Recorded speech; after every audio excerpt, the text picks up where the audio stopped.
This is Aussie Mac Zone. We'll cover everything Apple, including Macs, iPhones, iPads, and more. All this from an Aussie perspective. Sit back, relax, insert yourself into the zone. The Aussie Mac Zone. Hello everybody and welcome to show 169, Aussie Mac Zone, proudly brought to you by athwebhosting.com.au. Australian service, affordable competitive plans, instant activation, and from $5.95 per month when paid annually. So don't forget to give them a rap. And I am lucky Garth here, so you don't have to put up with just my whinging tones. Good evening, my friend. Oh, you're not a whinger, Michael. Hey, you're going. Good, mate. Good. So I haven't got a lot of stories. I couldn't find a lot of news. There was lots and lots and lots of Black Friday specials, but I couldn't find a lot of news. And Cyber Monday. Don't forget Cyber Monday because yes. we care about these things here. But starting with the Black Friday specials, I got a calendar invite this week for Black Friday specials, and the problem is the invite showed up automatically in my calendar as an invite, whether I wanted to accept it or not. And it was for Ray-Ban and Oakley Black Friday specials. And the invite was to lots and lots of people called Michael so-and-so at such and such, or Michael at such and such and such and such, or Michael at blah, blah, blah, blah, blah. And it had a link to a site. And it was I'm going to spell this out, and it was someone called EFUXU.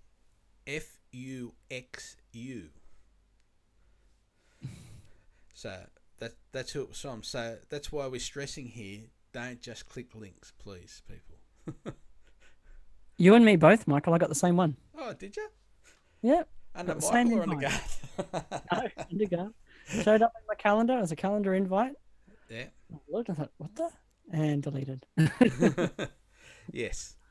Even though when you delete it, it actually says, "Oh, we're going to tell this person, you didn't accept the invite and stuff." But I don't. When you're deleting it, I don't think it does that, as opposed to not accepting it, which is different.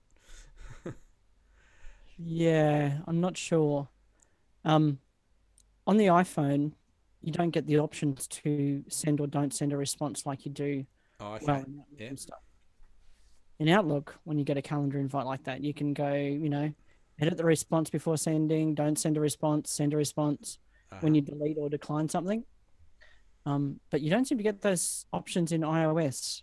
I don't know how that comes up on the Mac though. This is on iOS for me. Yeah. So I should have thought about that. And actually, while we're talking about iOS calendars, yeah, something weird is going on with my work calendar.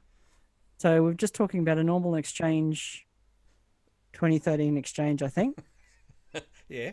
Calendar. I got it all synced up along with my mail on my phone, on my iPhone, because it supports that stuff. However, I don't know what causes it, but every now and then my phone sends off forwarded calendar reminders and things like this.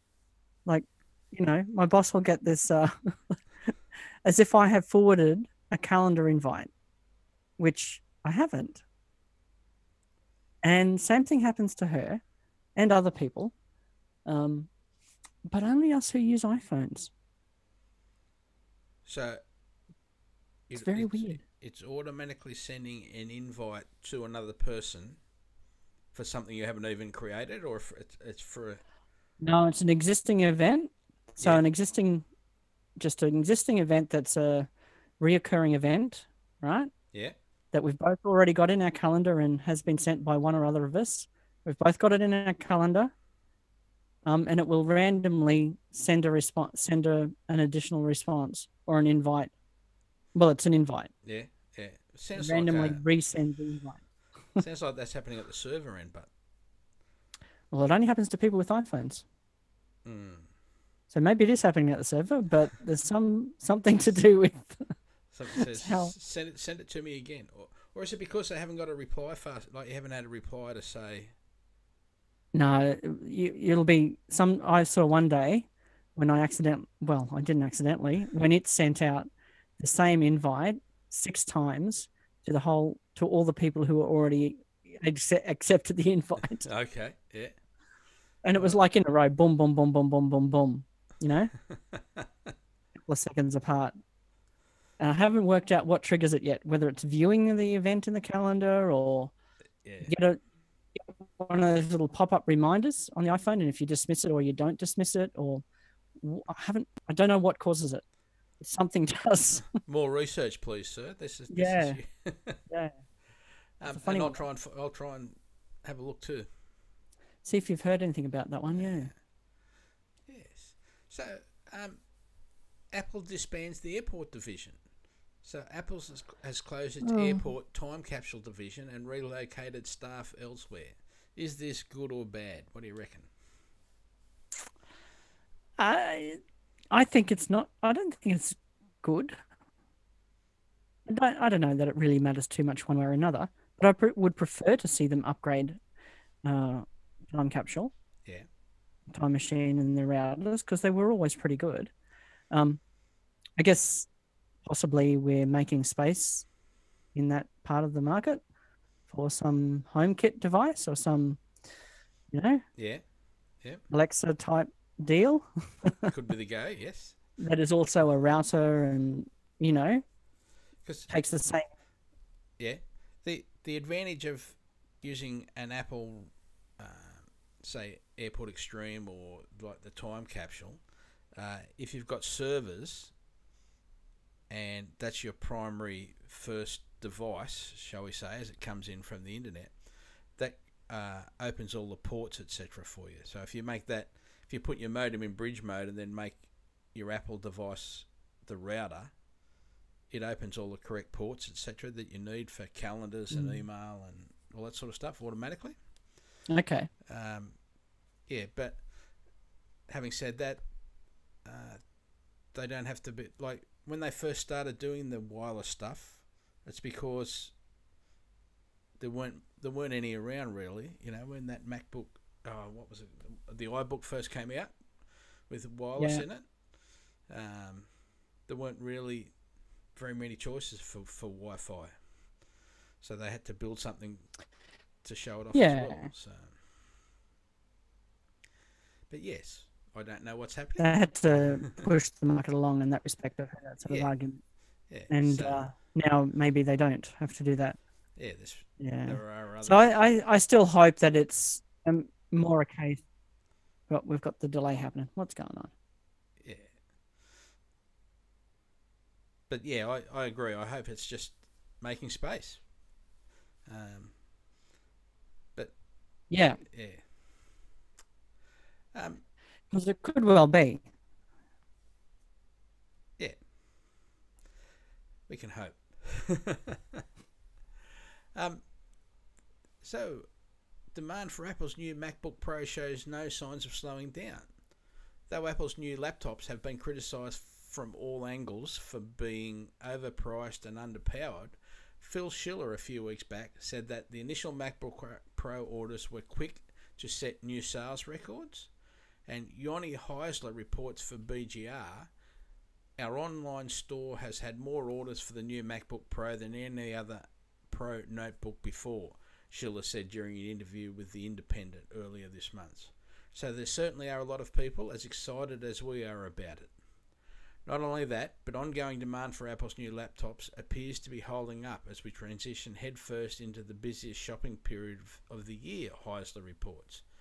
According to Mac Pro manufacturer Quanta via DigiTimes, demand for Apple's refreshed notebook line is not only strong, but will remain strong all the way through the first few months of 2017. So, maybe you do have to buy one, Garth. No, they don't need my help. They're already going well themselves, see? So. Yeah, a lot of complaints, but still selling heaps. Yeah, exactly. And there was an article that popped up on Medium that's been reposted by a few sites, including Gruber and iMore, around how it may be, people have underestimated the MacBook Pro. Yeah. And sort of not having used a device with multiple USB-C ports, just the expandability and convenience that you get from having those there. And the speed. Yeah, it's just. Well, yeah, yeah. The fact that, you can charge it from a power pack, you can charge from any USB port, from any of the ports, and with any standard device, you don't need to buy a $90 power, adapter from Apple. Obviously you get one with it, but still you don't. It's so many devices that in time will take up that standard. Yeah. There was a rumor. Well, I was trying to put today's notes together. There was a rumor about talking about power. Next year's iPhone 7S or 8 or whatever, 10 plus, may have wireless charging, but the wireless charger may not come in the pack. It might be an accessory that you need to purchase. But that's just a rumor for something. Yeah, we'll what see. Can you say? Exactly. Now, something I'd like to come back to is the new MacBook Pros have soldered in SSD storage. So this is just another reason for me to harp on doing backups. If something happens to the computer, we can't just take out the drive and get the data. Apparently there is a special, expensive tool which hasn't been made available yet to help get the data out, maybe. They had this little fancy box that you would put the logic board in and connect it to a machine with the logic board in and transfer the data that way. But I haven't actually seen it work yet. And yeah, and if something else has gone wrong with the machine, that won't work anyway. So please. Well, that's what I'm thinking. If the logic board is gone, then what are you doing? Yeah. Well, it depends where it's getting. It can isolate and say, here's the power for the SSD, and just power up that part of the board. Because that's how they do testing when they're testing boards and stuff, is to find out, it's getting power there, it's getting power there, it's getting power there, it's getting a signal here, that sort of thing. But yeah. Please back up, please. Yes. You seem to be pretty passionate about that. I don't quite understand why. You might need to explain that a bit more, Myrtle. Because I make a lot of money out of people crying at the doorstep saying, I've lost all my photos. And that's yep. Even on your phone, people have massive amounts of photos on their phone and have never backed them up. I'm happy for you to have thousands of photos on your phone. They never take them. Yeah, they never transfer them off. Just connect it to your Mac and drag it out occasionally. Mm-hmm. Yeah. Absolutely. Yeah. Insane. Yes, it is. But it's only money for me. What can I say? So we've got the latest iOS update causing more problems. Following a quick update to iOS to fix Apple Health losing data, the latest version of iOS, which is 10.2, has highlighted two awkward errors in daily use. Some handsets are locking up at 30% battery power, and the microphone in Apple's own EarPods may stop working during a call. Now that EarPods one, I thought they'd fix that when they did the release, because that was playing up in some of the betas from memory. But yeah, just be aware that there may be some challenges in. See, I've not had it. Yeah, thankfully we haven't had these ones ourselves. I don't think. No, that's right. They don't sound good. Yeah. Yeah, I haven't had that problem, but I don't use earphones very often, to be honest. So I constantly use earphones. So now, talking of that, there was some talk this week on, was it this week's This Week in Google on Twit, and there's they're doing a lot of work on lip reading, so getting your device to look at your lips and actually work out what you're saying. And the computer got a 46% accuracy, and the professional lip reader, which they use in courts and places like that, had a 14.6% accuracy for the same and 1/10 the time Oh, to do jeez. it compared to the professional lip reader too. So Yes. but yeah, so it's Yeah. supposed to help people that are hard of hearing. It can actually get to the point where it'll put subtitles down on the screen as you're watching someone talk. It'll actually put the subtitles down there. It's that quick. That's pretty cool. Yep.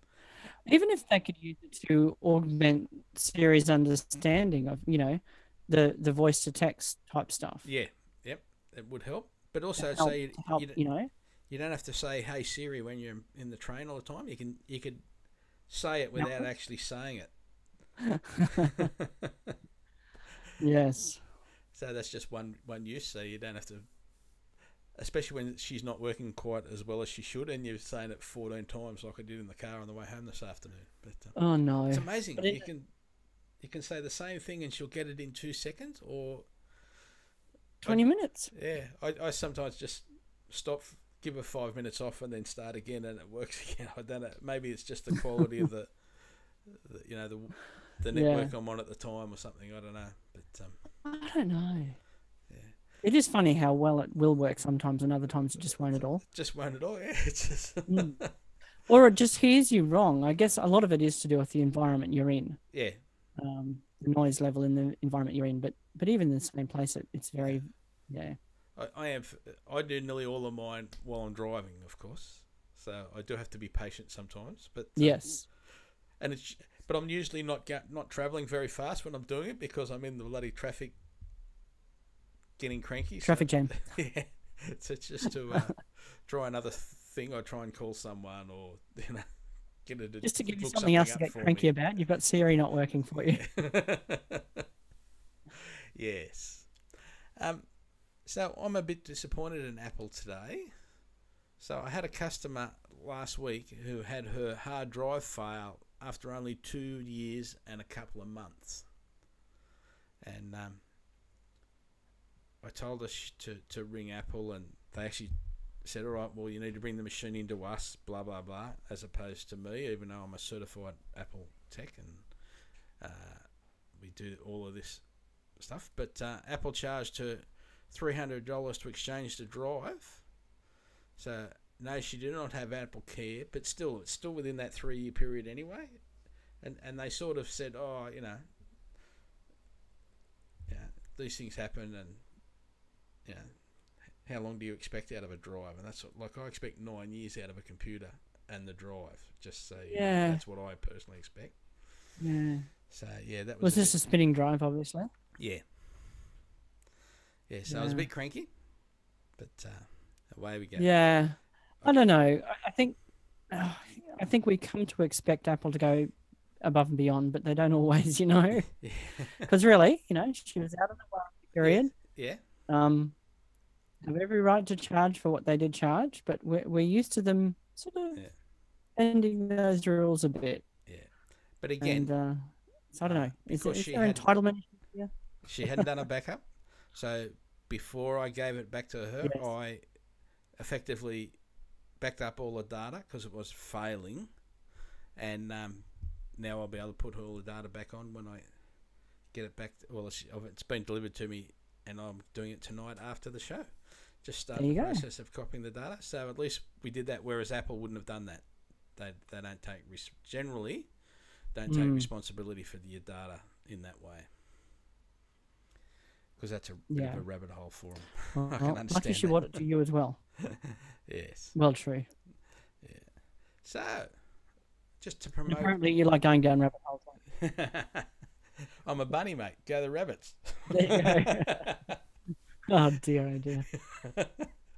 Go Rabbito. Aussie Tech Radio at www.aussietechradio.com, and our Aussie Tech Security podcast and our Aussie Tech Heads podcast. And don't forget, you've got Android podcasts and the Den and Boys Talking Tech and Your Tech Life. These are all ones that you can hear on Aussie Tech Radio, so please have a listen. Get used to just not listening to the radio all the time. Mm-hmm. That's right. So, one of our overseas-based listeners contacted me to say his Mac was running very slow. So after doing no, that wasn't delay either. So after doing the normal disk Well, it first sounded aid, like this. Sorry, go ahead. Yep, and getting no fixed, we opened Activity Monitor from the Utilities folder and changed to all processes. To find a process called SECD using 78% CPU and rising. And this is related to the keychain, which is where all your passwords are. So sometimes keychain first aid, which is in one of the menus once you've got keychain open, can fix the situation, or you have to reset the default keychain. And this loses all your current passwords in your keychain, like iCloud, calendar, websites, bank sites, anything that you've actually saved when you reset your default keychain. But this made the SECD process effectively disappear off the list of processes using the CPU. So it actually went from, it actually got over 120% CPU, and that can do that because you say you've got a quad-core device, so you can go up to 400%. So I see, yeah. So it was using all of one processor plus 20% of another one, and makes the thing go like a dog. So, Michael, is there some way of backing up my iCloud keychain? And is the keychain that we're talking about on the Mac, because I know it sort of syncs with iCloud keychain, is it separate? No, it's the same keychain that shows up on, well, that's where all your passwords are on your iDevice and on your Mac. So is there any way of exporting that? Is there any way of exporting it? But you're only losing it on one device, so it would probably copy back if I think about it. It would probably come down from iCloud if I think about that. Yeah, because that's, I think it does that. I think I've had to do that. Yeah. Once upon a time, a long time ago, but I'm not sure. And I just started to think about it. Like if I lost all of my iCloud keychain stuff, I would be resetting passwords left, right, and center. Yep. It's massive. It's a massive amount of passwords. If you just go on without even resetting anything, go into Open Keychain on the Mac and have a look at how many passwords are actually there. And there's definitely old ones there that you won't be using. Yeah.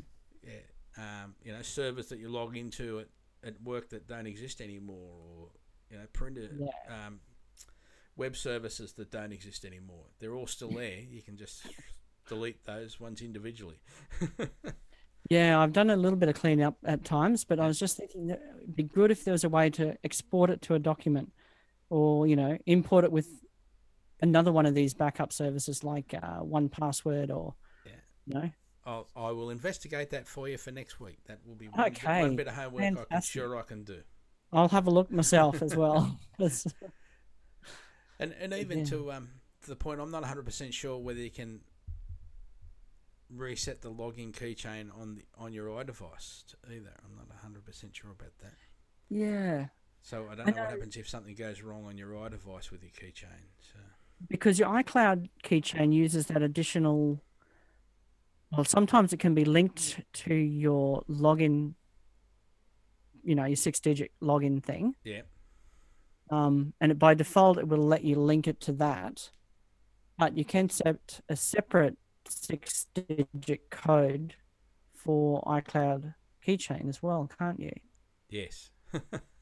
It's very tricky there. There's security up there. So that's a bit of homework for both of us.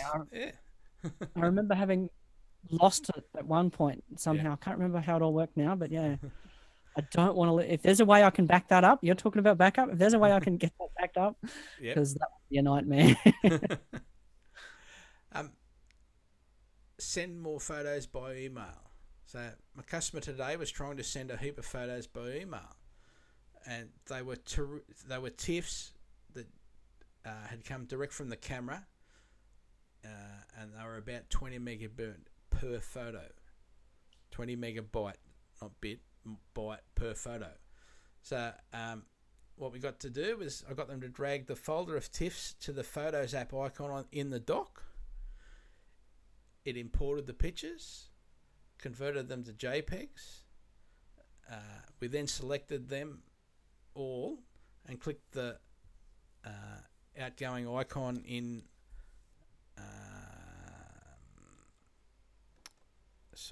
in iPhoto. No, something gone wrong with my switching now. It's amazing. It happened this time last week too, didn't it? Let me just do this again. There we go. Yeah. Sorry about that. It imported them. We selected the outgoing part in iPhotos, the little square box with the up arrow up the top right hand side. Clicked email. It put all the photos in one email. Gave you a choice of whether you wanted to send them out as a medium size or a large size. And at large, they ended up the whole email was 5.6 megabyte, which is under 10, and they all went out. Everybody was happy. Very good. Yeah. So. Yeah, that's one of those little things. We were talking a bit about Automator last week. Yeah. That's the sort of thing you could set up with that too, isn't it? Set up a little script or whatever to convert a folder of pictures from one to another. Yeah. At a particular size or whatever. Yep. Yeah. Yeah, that was one bit of homework I didn't get to do. I'd forgotten about it too. Yeah. But yes, that is one other thing that you can do with Automator. And also, all of my Automator scripts are actually iCal events that happen at 3 o'clock in the morning, for example. And does some back up and changes. But yes, you can have a folder set aside. So you just she could in this case drag the TIFFs in. It would make them all exactly the same size photo, make them all JPEGs. And that's handy for a lot of the Automator stuff. Apparently, this is what helped Apple during the bad period between iOS 9 and between OS 9 and OS 10, not iOS 9 and 10, OS 9 and OS 10, was a lot of the print shops and publishing companies had all of these scripts for doing page layout and doing all the advertising and all that sort of stuff. And this what sort of kept it all going in the background when Apple was doing really bad. So yeah. So yeah, we'll do our homework and talk about Seth's challenges next week. Yeah, I promise. No, don't worry. I forgot about it too. So, anything else, my friend? No, I'm just opening up. What's it called? Activity monitor myself now because my fan is just going ballistic here. Again. It is again. And it's only last time it happened was last time Zoom was running. The last time we were talking. Is it because it's the camera's looking at you and your hot stuff? Is that what's going? Oh, that'll be it. Yeah, that's why I'm sweating too. You poor Queensland people. I don't know. I know. So something on my PC, my computer here is going ballistic. Yeah. So what's using all the CPU? Zoom? I don't know. Yeah. You got to choose all processors, not my processors. You got to change it. We'll do that later. Yeah. We'll do that later. All right. Well, that's it. Fantastic. Yeah. Got no more. Thank you everyone for listening. And happy Apple Macking. Yeah. Thanks all.